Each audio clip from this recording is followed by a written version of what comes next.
Hello my dear IAS friends. एक बिहारी सब पे भारी परिवार के करंट क्लास में मैं आपका वेलकम करता हूं। आइए friends, UPSC exam point of view से आज के द हिंदू में जो इम्पोर्टेंट करंट न्यूज़ हैं उनकी तरफ चलते हैं। जो इम्पोर्टेंट हैं उसकी एनालिसिस करते हैं। सबसे पहला पेज नंबर 6 एडिटोरियल पेज पे ये आपके लिए इम्पोर्टेंट है।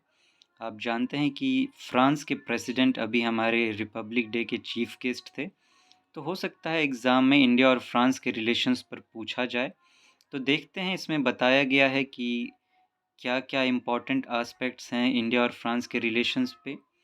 तो उसके जो इम्पोर्टेंट पॉइंट्स आपके आंसर राइटिंग में आपकी मदद कर सकते हैं, उनकी तरफ मैं आपका ध्यान दिलाना चाहूँगा। सबसे पहले मैं ये पूरा आर्टिकल आपको दिखा देता हूँ, ताकि आप पढ़ सकें।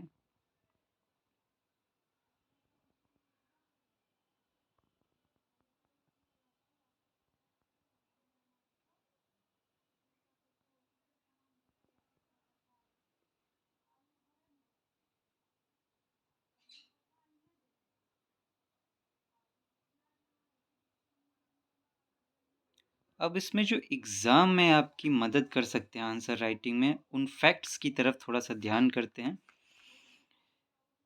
It was the first P5 country to support India's claim for a permanent seat in an expanded and reformed UN Security Council. आप जानते हैं कि इंडिया एक परमानेंट सीट डिमांड कर रहा है यूएन सिक्योरिटी काउंसिल में। अभी 5 परमानेंट मेंबर हैं, तो फ्रांस जो था वो पहला, फ्रांस भी है परमानेंट 5 में से एक मेंबर। तो फ्रांस पहला कंट्री था जिन्होंने इंडिया का साथ दिया था, कहा था कि इंडिया को भी यूएन सिक्योरिटी काउंसिल में एज अ परमानेंट मेंबर होना चाहिए। तो ये एक बूस्ट है हमारे रिलेशन में। और भी देखते हैं, हमारे जो पार्टनरशिप है वो कई फील्ड्स में है। तो किन किन फील्ड में इंडिया और फ्रांस के बीच पार्टनरशिप है वो देखते हैं। हम न्यूक्लियर स्पेस में साथ काम कर रहे हैं, न्यूक्लियर में के फील्ड में साथ काम कर रहे हैं, स्पेस के फील्ड में साथ काम कर रहे हैं, डिफेंस के फील्ड में साथ काम कर रहे हैं, counter terrorism, intelligence sharing, cyber security issues, climate change, reform of multilateral development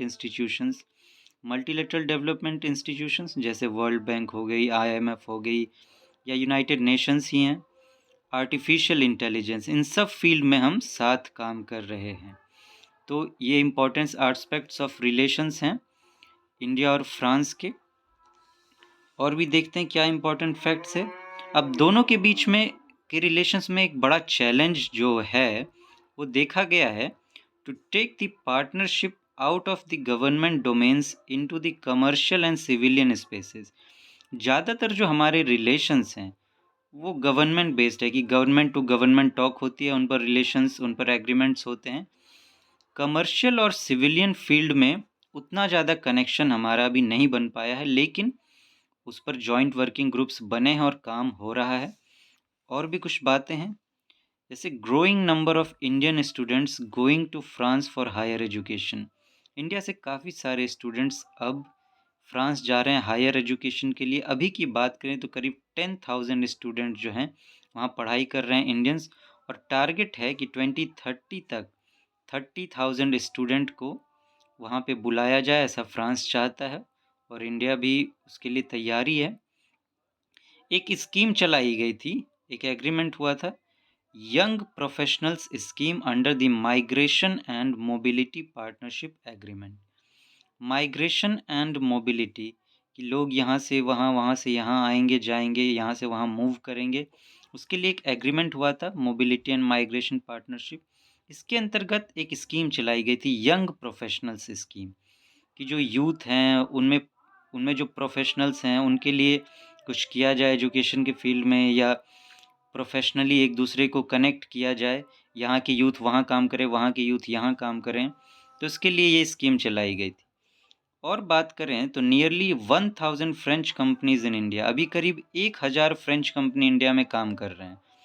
और करीब 150 इंडियन बिजनेस जो है वो फ्रांस में है। करीब 150 इंडियन समझ लीजिए कंपनीज जो है वो फ्रांस में एस्टेब्लिश्ड हैं। तो ये कुछ इम्पॉर्टेंट एस्पेक्ट्स थे रिलेशंस के जो आपको नोट कर लेने चाहिए। और इंडिया फ्रांस के रिलेशन पर अगर क्वेश्चन एग्ज़ाम में आता है तो ये फैक्ट्स आपकी आंसर राइटिंग में बहुत ज़्यादा मदद करेंगे। अब चलते हैं फ्रेंड्स दूसरे न्यूज़ आइटम की तरफ। दूसरा ये आपके लिए इम्पॉर्टेंट है, what is needed from a governor is reticence. ये आर्टिकल अपने आप में बिल्कुल भी इम्पॉर्टेंट आपके लिए नहीं है, फिर भी आप कहेंगे मैं क्यों बात कर रहा हूँ। तमिलनाडु के जो गवर्नर हैं आर.एन. रावी, इन्होंने बेवजह एक बहस छेड़ दी थी, जिस पर इन्होंने महात्मा गांधी और हमारे नेताजी सुभाष चंद्र बोस हैं, उनके बीच में कंपैरिजन करना शुरू कर दिया था, कुछ कुछ बोलने लगे थे। तो ये एक बहस उठा। तो देखिए, आपका जो हिस्ट्री का आप क्वेश्चन पेपर देखेंगे मेंस पर, तो उसमें पर्सनालिटी के कंपैरिजन पर क्वेश्चंस आए हैं। एक बार तो महात्मा गांधी और नेताजी सुभाष चंद्र बोस के कंपैरिजन पर भी क्वेश्चन आए हैं। तो हो सकता है एक डिफरेंट एंगल से फिर से उन पर क्वेश्चन आए, महात्मा गांधी और नेताजी सुभाष चंद्र बोस के कंपैरिजन पे। तो आप दोनों को उस एंगल से अपना अपने बेसिक्स के रूप में उन्हें तैयार कर लेंगे। महात्मा गांधी वर्सेस नेताजी सुभाष चंद्र बोस, क्या डिफरेंसेस हैं, क्या सिमिलैरिटीज़ हैं, इस टाइप करके एक टॉपिक आपके लिए इम्पॉर्टेंट हो जाता है ये। अब चलिए फ्रेंड्स नेक्स्ट न्यूज़ आइटम की तरफ चलते हैं। पेज नंबर 9 पर आपको ये मिलेगा फ्रेंड्स, कीवर्ड वाला पोर्शन है। इसमें एक टर्म मिला है ब्रोकन विंडो फैलेसी। यूपीएससी जो है इस तरह के न्यू टर्म्स पर अक्सर क्वेश्चन पूछता रहता है। अगर उसको कुछ ऐसा न्यूज़ में मिल जाता है तो इस तरीका करके कि this term was in news, what does it refers to. Prelims में इस पर क्वेश्चन हो सकता है आए, ये टर्म आपको दे दिया जाए ब्रोकन विंडो फैलेसी और पूछा जाए कि ये क्या है, किससे रिलेटेड है। तो जरा इसको समझने की कोशिश करते हैं। The broken window fallacy refers to the idea that economic destruction caused by natural and man-made calamities does not give any boost to economic activity as is commonly believed and in fact causes a net loss to society. Broken window fallacy कहता है कि जो idea है, पहले से जो लोग सोचते हैं कि इकोनॉमिक डिस्ट्रक्शन जो होता है किस वजह से, मान लीजिए इकोनॉमी लॉस हो गया, डिस्ट्रक्शन मतलब मान लीजिए कि इकोनॉमिक लॉस हो गया, किस वजह से, natural and man made calamities. Natural जैसे मान लीजिए अर्थक्वेक आ गया, बाढ़ आ गया, भूकंप आ गया, या मैन मेड कलामिटीज़ डैम फट गए या कुछ ऐसा हो गया, कुछ भी नुकसान हो गया लोगों की वजह से, कहीं आग लग गया। तो इन वजहों से जो इकोनॉमिक लॉस होता है उससे कोई भी इकोनॉमिक एक्टिविटी बढ़ती नहीं है, बल्कि सोसाइटी को लॉस होता है। पहले ऐसा माना क्या जाता था, या अभी भी कुछ लोग मानते हैं कि जब ऐसा होता है तो इकोनॉमी को फ़ायदा होता है। लेकिन ब्रोकन विंडो फैलेसी कहती है इकोनॉमी को इससे कोई फ़ायदा नहीं होता, उल्टा सोसाइटी को लॉस होता है। आपके भी दिमाग में आएगा कि ये जो इस तरह के भूकंप आएंगे या मैनमेड कलामी, इससे फ़ायदा क्या हो सकता है। तो कुछ का मानना था कि मान लीजिए जैसे कि बाढ़ आ गई, बाढ़ से नुकसान हो गया, लोगों का घर बह गया, कुछ जो भी नुकसान हो गया, तो होता क्या, जब बाढ़ चली जाएगी तब मान लीजिए किसी का घर बाढ़ में बह गया या फिर कुछ और भी ख़राब हो गया, घर उजड़ गए, तो उसको बनाने के लिए वापस से उनको सामान की ज़रूरत पड़ेगी। तो जिस सामान की ज़रूरत पड़ेगी वो जाके उसको मार्केट में ख़रीदेंगे। तो मार्केट में जब ख़रीदेंगे तो क्या होगा, उन चीज़ों का मार्केट में डिमांड बढ़ेगा, डिमांड बढ़ेगा तो उन चीज़ों का प्रोडक्शन होगा, और प्रोडक्शन होगा तो इकोनॉमिक एक्टिविटी बढ़ेगी, तो इससे इकोनॉमिक एक्टिविटी को बूस्ट मिलेगा।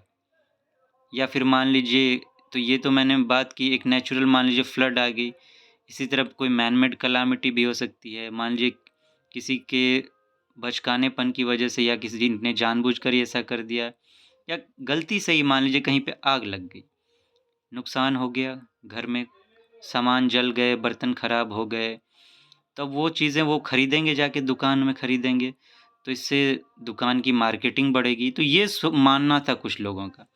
लेकिन ये कहती है कि अगर बाढ़ में जो सामान मान लीजिए ख़राब हो गया, ये कोई भी नेचुरल कैलामिटी आप ले लीजिए, मैं बाढ़ का एग्जांपल ले रहा हूँ, आप कोई भी नेचुरल कैलामिटी ले सकते हैं, कि उसकी वजह से जो नुकसान हुआ, उस वजह से आप कह रहे हैं कि मार्केटिंग बढ़ी, इकोनॉमिक एक्टिविटी बढ़ी, क्योंकि डिमांड जनरेट हो रही है सीमेंट की, बालू की, छड़ की, या जो भी नुकसान हुआ है उसकी। तो अगर ऐसा नहीं हुआ होता तो फिर क्या होता, उसकी जगह पे वो कोई और काम कर सकते, हो सकता है वो एजुकेशन पर खर्च करते, हेल्थ पर खर्च करते या अपने बिज़नेस को शुरू करते, कुछ नया चीज़ करते, तो उससे तो उनको और फ़ायदा होता। तो बर्बाद होने के बाद उस वजह से डिमांड जनरेट होना, ये कुछ ठीक नहीं लगता। इससे इकोनॉमिक एक्टिविटी भले ही बूस्ट हो जाए, लेकिन अल्टीमेटली जो है वो सोसाइटी को नेट लॉस ही पहुंचाएगी, नुकसान ही पहुंचाएगी, कुछ खास फ़ायदा उससे होने वाला नहीं है। तो ये ब्रोकन विंडो फैलेसी का कॉन्सेप्ट है। ये मैं वैसे पूरा आपको दिखा देता हूँ जो इसमें दिया गया है। आप चाहें तो इसे पूरा पढ़ सकते हैं, वैसे मैंने कोशिश की आपको समझाने की।